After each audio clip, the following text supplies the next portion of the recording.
The single arm 360 hits the same phases as a full double hand 360. Of course, you're only using one hand. So what we want to do is set up in your double hand 360 and then release the bottom hand. Now where you put that hand is largely up to you. I have a personal preference to place it across my chest, mainly because if something does go wrong, my hand's ready to protect my face just in case.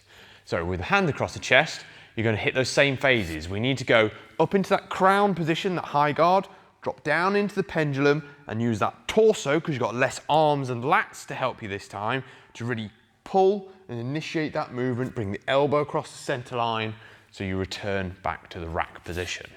So with a full choke, speeding that up a little bit, arm across the chest, we go crown, pendulum, center line, pull. Crown, pendulum, center line and pull, and really working those phases and make sure we keep the mace under control at the bottom, not just trying to let it flick and start to lasso. Bring it down. So hit your markers, your crown, pendulum, and then center line, pull. Have fun with that. Really challenge your grip and your torso.